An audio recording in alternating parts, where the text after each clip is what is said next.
And the President of the United States, Joe Biden, says his country is preparing strong economic and other measures against Russia if it attempts an invasion of Ukraine. In a video call, President Biden voiced worries over Russian troops buildups near the border with Ukraine and called for a de-escalation of tensions.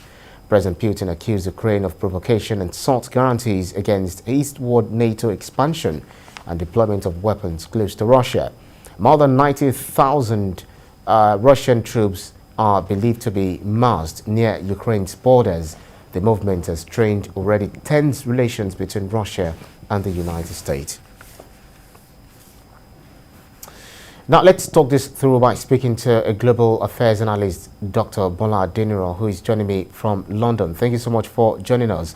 It was only 7 years ago that Russia seized part of Ukraine and backed separatists who started a conflict in large areas of the east. Russia says it has no plans, no such plans. So what's going on? What is going on is that Russia is becoming a revisionist power. It has a desire to reassert itself as a global power, and it's looking for all sorts of opportunities to do so. What we've seen since the end of the Cold War is that Russia has diminished significantly as an international big power player. And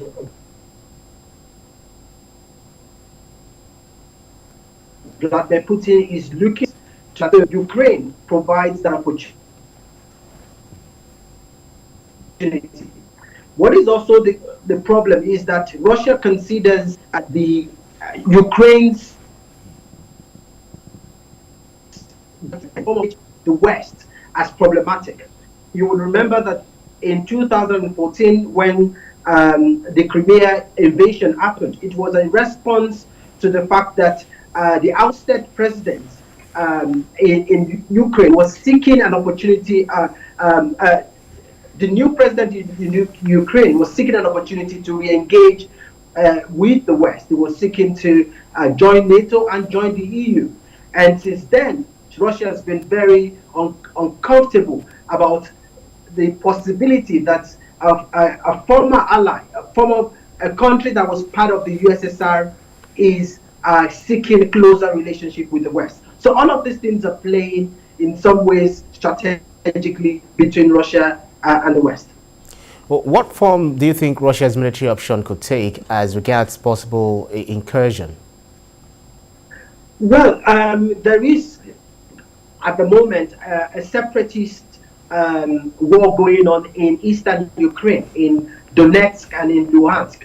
And so what Russia has been doing since 2014 is also to support those separatist movements by providing arms and ammunition to them. Russia has denied that its military is actively supporting it, and only confirmed recently after being confronted with facts that there are Russians actually in eastern Ukraine. It calls them Russian volunteers, but the world knows better that these are active Russian paramilitary groups supporting the separatist movements in eastern Ukraine. With the build-up that is currently in dispute now, 100,000 Russian soldiers have moved to that part of Ukrainian borders. I think that what is likely to happen, it would not be a complete takeover of the whole of Ukraine. It would be Russian incursion into that part of eastern Ukraine to support the separatist movement, if there is anything at all. But I think it's somewhat presumptive to think that Russia would go ahead with such a military escalation. I think this is a game of brinkmanship that is an attempt to get the world to notice what Russia is capable of, without necessarily going all the way to a full-scale invasion. Anyway, the U.S. President Joe Biden has called for de-escalation of tensions, but he also said it's preparing strong economic and other measures. What role do you think the NATO can play to ensure that worst fear does not happen? Well, Ukraine is not a part of NATO at the moment, so it reduces the possibility that a sort of a collective security arrangement that, of course, binds all NATO members will be activated if Ukraine is indeed invaded by Russia. The most that I think NATO can do, which NATO has been doing in some form since 2004 invasion, is to support the Ukrainian military. The US has a bipartisan supported bill that has allowed US military and the US government to provide military aid to Ukraine. And there are suggestions that the Biden administration might seek to increase military aid to Ukraine, including sending military men to train Ukrainian armed forces. So I think deepening that would be a possibility in terms of the military option. But I think the most significant option would be for the US military and the US government to increase sanctions.